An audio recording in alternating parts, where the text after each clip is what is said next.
This is one of a series of Good Answers presentations, offering evidence to answer skeptical challenges to the Bible's accuracy.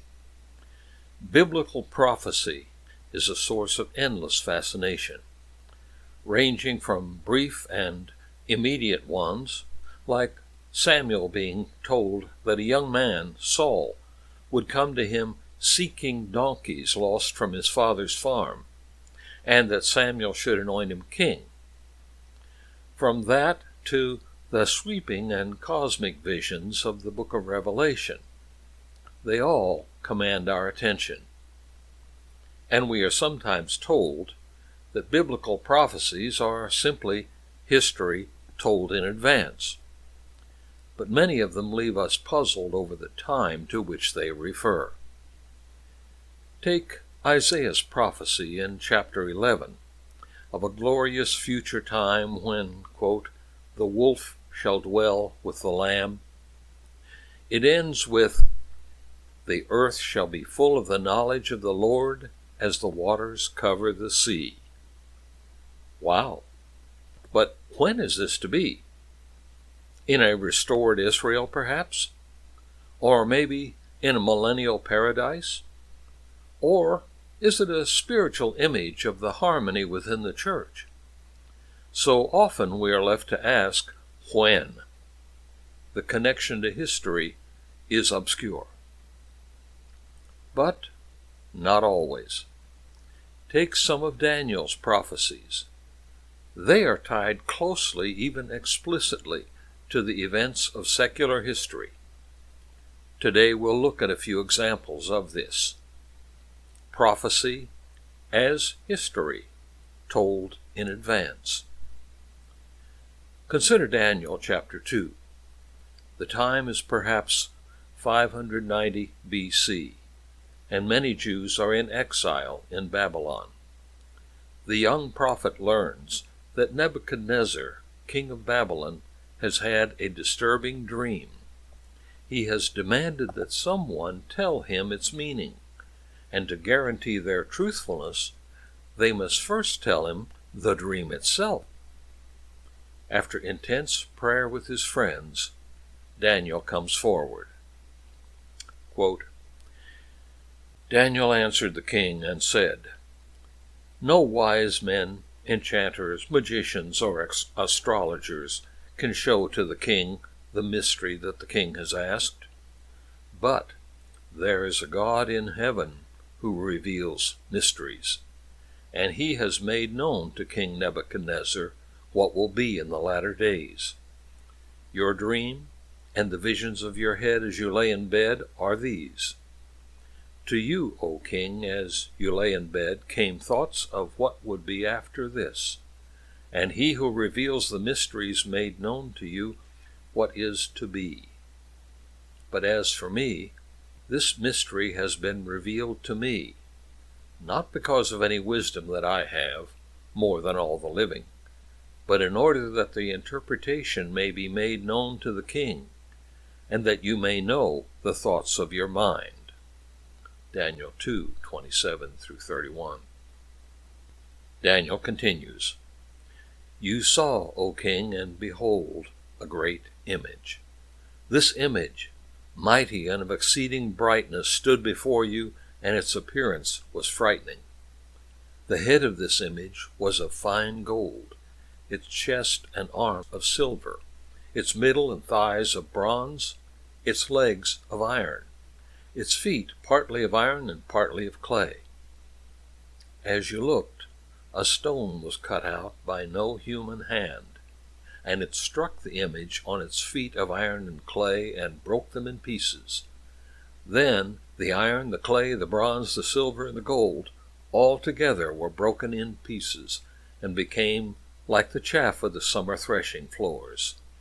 And the wind carried them away, so that not a trace of them could be found.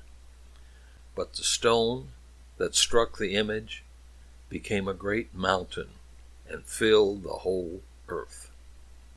Daniel 2:31-35. This was the dream. Now we will tell the king its interpretation. "You, O king, the King of kings, to whom the God of heaven has given the kingdom, the power, and the might, and the glory, and into whose hand he has given, wherever they dwell, the children of man, the beasts of the field, and the birds of the heavens, making you rule over them all. You are the head of gold. Another kingdom, inferior to you, shall arise after you, and yet a third kingdom of bronze, which shall rule over all the earth. And there shall be a fourth kingdom, strong as iron, because iron breaks to pieces and shatters all things. And like iron that crushes, it shall break and crush all these. What are these kingdoms? A look at secular history shows us exactly what they are, even though 3 of the 4 are not yet on the scene. Babylon, which was the dominant power in the Middle East from 626 to 539 BC, is the head of gold. It will be supplanted in 539 by Medo-Persia, with the joining of Media and Persia symbolized by the statue's 2 arms. It will come to power when Cyrus the Great sweeps Babylon into oblivion, and the Persian Empire will hold sway until 330 BC.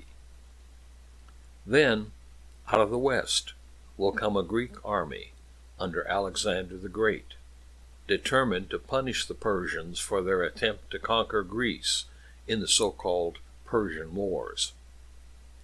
In 3 decisive battles, Medo-Persia will go down into the dustbin of history, and Alexander will go on to conquer much of the known world. But there's still a kingdom of iron to come, and 146 BC will mark the turning point as Rome rises to dominate the Mediterranean world. These are the 4 great empires symbolized by the statue. All of them helped to shape Jewish history, as we can see. The kingdom of Judea was crushed by Babylon, and the Jews were condemned to 70 years of exile, 606 to 539 BC. The end of Babylon brought liberation, as Cyrus the Great allowed them to return to Israel, and further kings authorized the rebuilding of the temple and of the walls of Jerusalem. All this under the relatively benign rule of Medo-Persia's kings. But then came the Greeks, conquering and spreading Greek culture at the point of a lance. The Jews suffered under that forced Hellenization, and at one point the temple itself was desecrated.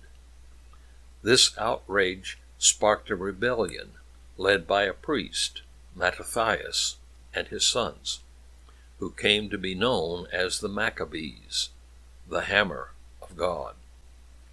They eventually won their independence, and for more than 100 years Israel was again free of oppressors. Then, however, came the 4th kingdom, in the person of Pompey the Great, and Israel was subjugated to the power of Rome. Daniel continues his explanation of the image. Quote, "And as you saw the feet and toes, partly of potter's clay and partly of iron, it shall be a divided kingdom. But some of the firmness of iron shall be in it, just as you saw iron mixed with the soft clay. And as the toes of the feet were partly iron and partly clay, so the kingdom shall be partly strong and partly brittle. As you saw the iron mixed with soft clay, so they will mix with one another in marriage, but they will not hold together, just as iron does not mix with clay." End quote. What is this about iron and clay? Rome, it seems, was to have a different fate from the other kingdoms. Each of them had fallen to the power of a new world empire. Rome would not. Though apparently strong and unified, it ultimately lost its coherence. It broke apart into individual tribes and states. There was no Fifth World Empire. Or was there? Not anyway a secular empire. Daniel continues, quote, "And in the days of those kings, the God of heaven will set up a kingdom that shall never be destroyed, nor shall the kingdom be left to another people. It shall break in pieces all these kingdoms and bring them to an end, and it shall stand forever. A great God has made known to the king what shall be after this. The dream is certain, and its interpretation sure." We all know that kingdom. At the height of Rome's power, in an obscure corner of the Mediterranean world, a Roman governor put to death a Jew who claimed to be a king. And he was. Executed but risen again, he established a kingdom that after 2,000 years still continues to spread throughout the world, and we are assured that it will indeed stand forever. All of this God revealed to a prophet and to a king back in about 590 BC. The sweep of some half a millennium as kingdoms would rise and fall. Prophecy as history, told in advance. And there's more. Look now at the 8th chapter of Daniel, where we will see more of what was to happen in these centuries.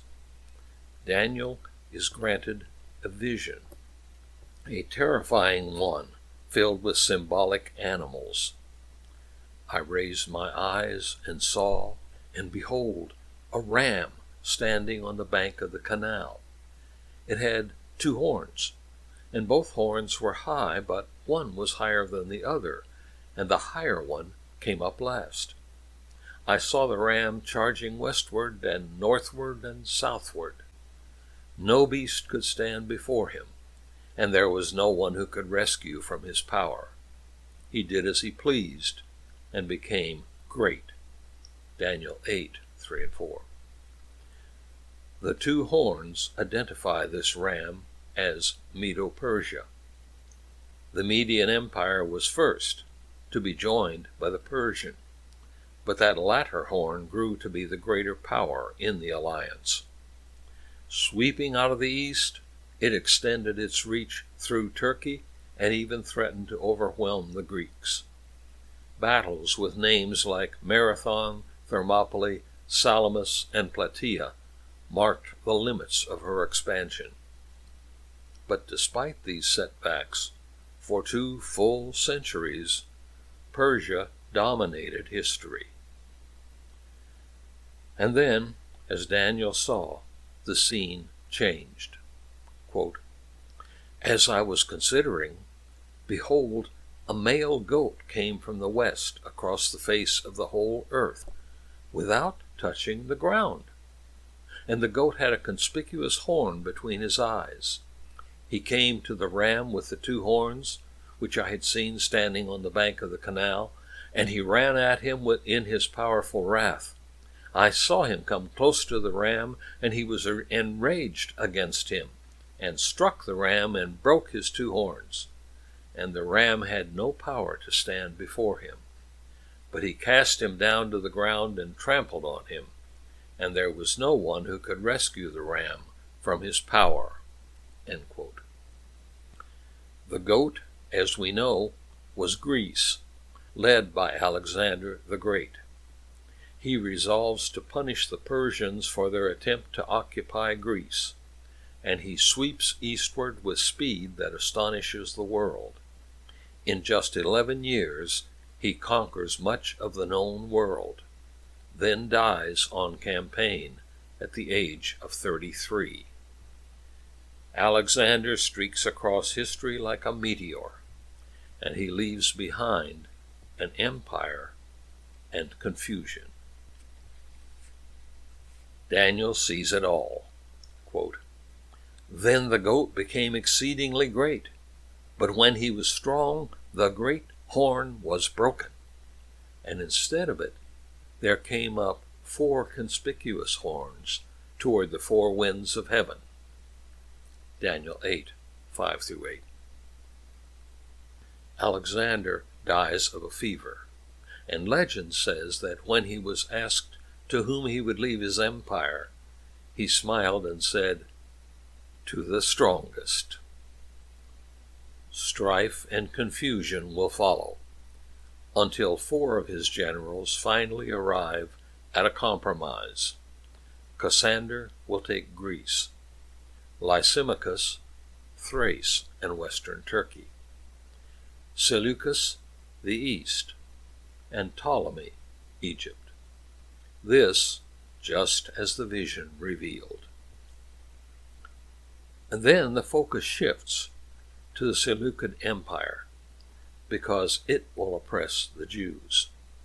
Quote, "Out of one of them came a little horn, which grew exceedingly great toward the south, toward the east, and toward the glorious land.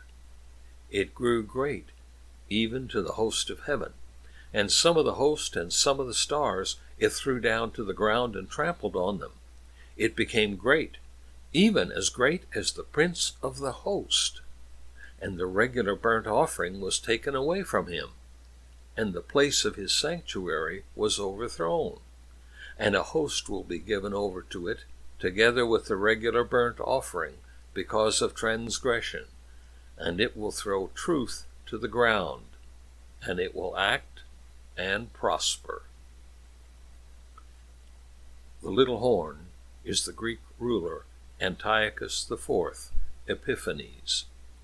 His title means God revealed, and he must have thought of himself in that way, because in only 10 years as Seleucid king, he did horrendous damage to the Jews and left a blot on history. All in the name of spreading Greek culture, Antiochus set about to destroy the Jewish religion. Demanding sacrifice to pagan gods, he even entered the temple and desecrated it, sacrificing a pig on the altar. He plundered the temple's treasures and installed cult prostitutes there, in imitation of the practice in Greece. Perhaps one might wonder whether all this identification with secular history is valid. The vision addresses that question, explaining to Daniel just what the animals mean. Quote, "As for the ram that you saw with the 2 horns, these are the kings of Media and Persia." That realm prevailed, as we saw, for some 200 years. "And the goat is the king of Greece, and the great horn between his eyes is the first king. As for the horn that was broken, in place of which 4 others arose, 4 kingdoms shall arise from his nation, but not with his power. But even so, Greek dominion will last for almost 200 years. And at the latter end of their kingdom, when the transgressors have reached their limit, a king of bold face, one who understands riddles, shall arise. That, of course, is Antiochus. His power shall be great, but not by his own power, and he shall cause fearful destruction, and shall succeed in what he does, and destroy mighty men and the people who are the saints." That's Daniel 8, 20-24. Point by point, the images mean just what we supposed. Again, prophecy as history, told in advance. But then 2 angels address the horror of the desecration of God's temple. Quote, Then I heard a holy one speaking, and another holy one said to the one who spoke, "For how long is the vision concerning the regular burnt offering, the transgression that makes desolate, and the giving over of the sanctuary and hosts to be trampled underfoot?" And he said to me, "For 2,300 evenings and mornings. Then the sanctuary shall be restored to its rightful state." Daniel 8:13 and 14. 2,300 evenings and mornings. Since the Jewish practice involved both evening and morning sacrifices, the reference must be to half that number, or 1,150 days. What do we know from history here?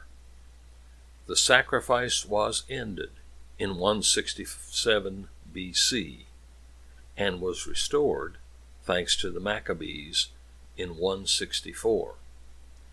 1,150 days comes to just over 3 years, and the prophecy hits that mark exactly from 400 years in advance. Is it any surprise that critics have felt they must attack the book of Daniel? The prophecies are too many and too specific. So, even as early as the 3rd century AD, skeptics began to say that Daniel could not have been written so early. Prophecy just can't be real. So, down to today, we see judgments like this one. Quote, "Most modern biblical scholars maintain that the book was written in large part during the mid-2nd century BCE, and that most of the predictions of the book refer to events that had already occurred." That's the New World Encyclopedia on the book of Daniel. Now, exactly what evidence is there that Daniel was written in the 2nd century BC when all of this had already occurred? There is no such evidence. None. Nothing. That date is only offered so that the prophecies can be explained as history written after the fact. But let's test that 2nd century date anyway for the moment, and move our arrow down on our timeline for reference. Of course, there is some evidence, independent of the Bible, to show that the book was written earlier than the 2nd century BC. The Jewish historian Josephus tells us about how in 331 BC, Alexander the Great, fresh from having taken the cities of Tyre and Gaza, entered Jerusalem. The city welcomed him, and he treated them with respect. Invited to the temple, he was shown the book of Daniel, and assured from it that his goal of destroying Medo-Persia was in fact destined to succeed. Now, one cannot be sure that Josephus' tale is correct, but at the very least, it shows that he, in the 1st century AD, believed that the book of Daniel was already stored in the temple in the 4th century BC. And lacking any evidence to the contrary, why not believe him? But here is something better than a story from Josephus. What if there were a prophecy in Daniel that referred to even later than the 2nd century BC? Might that refute the notion of a late date for Daniel? Well, as it happens, there are some such. Here's one. Quote, "Know and understand this. From the issuing of the decree to restore and rebuild Jerusalem until Messiah the Prince will be 7 weeks and 62 weeks. It will be rebuilt with a plaza and a moat, but in difficult times." Well, in 444 BC, Darius of Persia issued his decree authorizing the rebuilding of the city. Conservative scholars tend to agree that In prophecy, a week refers to a period of 7 years, not days. So, 7 weeks, 49 years, from the decree to the completion of Jerusalem's rebuilding. That brings us to 395 BC, a good agreement with historical records. And then another 62 weeks until the coming of Messiah the Prince. That would be 427 years, or a total of 476. What would be the event the angel refers to at the end of that period? Recall Zechariah 9:9. Rejoice greatly, O daughter of Zion. Shout aloud, O daughter of Jerusalem. Behold, your king is coming to you. Righteous and having salvation is he, humble and mounted on a donkey, on a colt, the foal of a donkey. Who else but Jesus, both Messiah and Prince, matches that language? The angel is referring to Jesus' triumphal entry into Jerusalem as Messiah. That took place on Nisan 9, AD 33. Now from Nisan 1, 444 BC, to Nisan 9, AD 33, is 476 years, exact to the year. In fact, even to the very week, 173,880 days. How could this book, even if written in the 2nd century BC, predict the exact time of Jesus' triumphal entry into Jerusalem? So, giving Daniel a later date doesn't help the critics. It is not just a prophecy. It's prophecy as history, told with supernatural precision in advance. And there's more.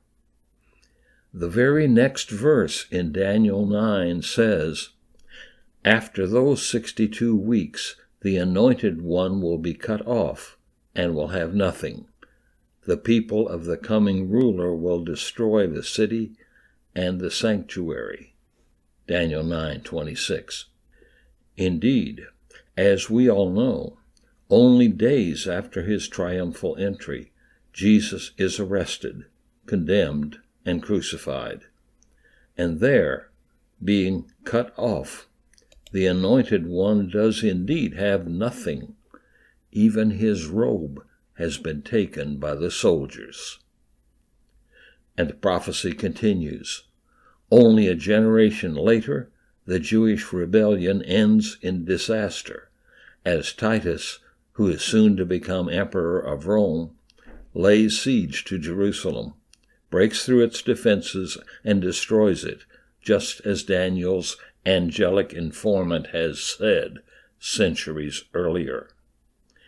Even if written in the 2nd century BC, our timeline shows the precision of this prophecy, the crucifixion and Jerusalem's fate, that mark it as the real thing, God's revelation of the future. Daniel, a book filled with prophecy. If that one prophecy in Daniel 9 is real, showing us the Messiah's entry into Jerusalem, his horrible death, and the devastation of Jerusalem, then all the others can be as well. There is no reason to date Daniel later than he actually lived, in the 500s BC, and we can move him back to where he belongs. After all, God is the God of history, whether past or future. All of time belongs to him. But before we leave this topic, let's note a grim warning. We have just seen how Jesus' entry into Jerusalem as king was prophesied to the very day. And on that day, as he was ready to enter the city, Luke 19 tells us, And when he drew near and saw the city, he wept over it, saying, "Would that you, even you, had known on this day the things that make for peace. But now they're hidden from your eyes. For the days will come upon you when your enemies will set up a barricade around you and surround you and hem you in on every side and tear you to the ground, you and your children within you. And they will not leave one stone upon another in you, because you did not know the time of your visitation." That's Luke 19:41-44. Jesus wept. Why? If only his people, not just the ones who lined the road, had studied Daniel's prophecy and understood it, they would have known that day and the time of that visitation. But since they did not, destruction was coming. When God warns us of something, the price for our inattention can be terribly high. If you have questions about this lecture, or any of the others in the Good Answers series, you may address them to me, Dr. Jerry C. 4 at yahoo.com.